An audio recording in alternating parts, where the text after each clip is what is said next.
நாவில் தமிழ் நவிலும் அனைவருக்கும் வணக்கம். நான் மோகன். இது நமது கல்வி வாசல்.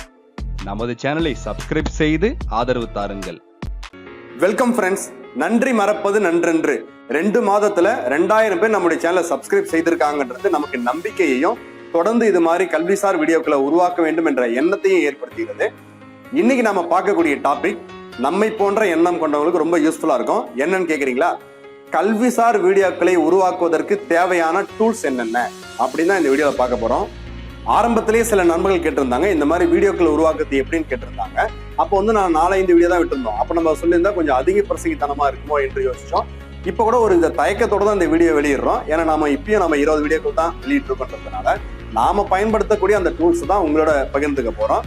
இந்த வீடியோவுக்கு நீங்க தரக்கூடிய ஆதரவை பொறுத்து இதனுடைய இந்த டூல்ஸை எப்படி பயன்படுத்துறதுன்னு சொல்லிட்டு நான் உங்களுக்கு சொல்லித்தரேன். கல்விசார் வீடியோக்களை உருவாக்க உங்களுக்கு என்னென்ன டூல்ஸ் தேவை அப்படின்னா 5 டூல்ஸ் இருந்தால் போதும். அதில் number 1 power point. Microsoft office power point சொல்லுவோம் இல்லைங்களா, அந்த பவர் பாயிண்ட் உங்களுக்கு தெரிஞ்சிருந்தாலே போதும். ஒரு ஃபுல் வீடியோ கிரியேட் பண்ணி நீங்களே யூடியூப்ல அப்லோட் பண்ணக்கூடிய அளவுக்கு அது ஒன்னே போதும். Number 2 headphone.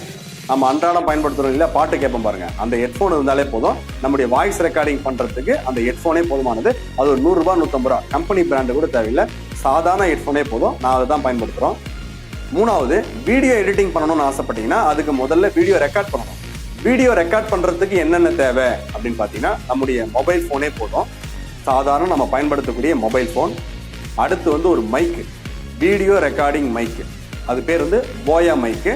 அது ஃப்ளிப்கார்ட்டில் அவைலபிளாக இருக்குது, ஷாப்பில் கூட இருக்கும். அது ஒரு 1000 ரூபாய் இருக்கும்.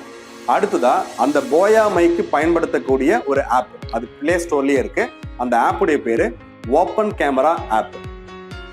Next mobile stand. இந்த மொபைல் ஸ்டாண்டு ரொம்ப காஸ்ட்லியெல்லாம் வாங்காதீங்க, 150 ரூபா மொபைல் ஸ்டாண்டே போதும். ஏன்னா அதான் நமக்கு கம்ஃபர்டபுளாக இருக்கும். நான் கூட அந்த ஸ்டாண்ட் எப்படி வச்சுக்கிறேன்னு சொன்னால் 2 ஸ்டூல் போட்டு அதுக்கு மேலே ஒரு டஸ்ட்பினை வச்சு அதுக்கு மேலே ஸ்டாண்டு வச்சுட்டேன். இதுவே நமக்கு சிம்பிள். ஏன்னா சில ஸ்டாண்ட்லாம் 1000 ரூபாய் 2000 ரூபாய் சொல்லுவாங்க, நம்ம அவ்வளோ வீண் செலவுலாம் பண்ண வேண்டாம். அப்போ 3வது டூல்ஸ் வீடியோ ரெக்கார்டிங் தேவைன்னு சொன்னேன். 4வது ஸ்க்ரீன் ரெக்கார்டர்.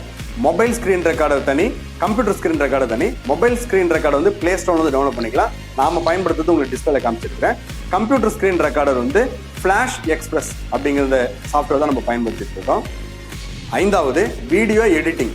நாம வீடியோ ரெக்கார்ட் பண்ணோம் இல்லைங்களா, மொபைலு, போயா மைக்கு, ஓப்பன் கேமரா, மொபைல் ஸ்டாண்டு, இதெல்லாம் வச்சு நம்ம ரெக்கார்ட் பண்ண அந்த வீடியோவை எடிட் பண்றதுக்கான சாஃப்ட்வேர் நாம பயன்படுத்துறது கின்மாஸ்டர், ஃபிலிமோரா அல்லது கேம்டிஷியா, 3மே யூஸ் பண்ணியிருக்கோம். உங்களுக்கு எது தேவையோ நீங்கள் பயன்படுத்திக்கலாம். இப்போ நம்ம இந்த வீடியோவில் என்ன பார்த்துருக்கோம் அப்படின்னு சொன்னால், வீடியோ உருவாக்குவதற்கு தேவையான டூல்ஸ் உங்களுக்கு அறிமுகப்படுத்தியிருக்கோம். இந்த வீடியோவுக்கு நீங்கள் தரக்கூடிய ஆதரவு, அதான் இந்த வீடியோ உங்களுக்கு பயனுள்ளதாக இருந்ததுன்னா லைக் பண்ணுங்க, உங்களுடைய கருத்துக்களை கமெண்ட் பாக்ஸில் தெரிவிங்க, உங்களுடைய நண்பர்களுக்கு ஷேர் செய்யுங்க. நீங்கள் கமெண்ட் பாக்ஸில் எது சம்பந்தமாக தெரிஞ்சுக்க ஆசைப்படுறீங்களோ உங்களுடைய கருத்துக்களை சொல்லுங்க. அடுத்த வீடியோ உடனே அதை சார்ந்து நான் விரிவாக உங்களுக்கு சொல்லித்தரேன்.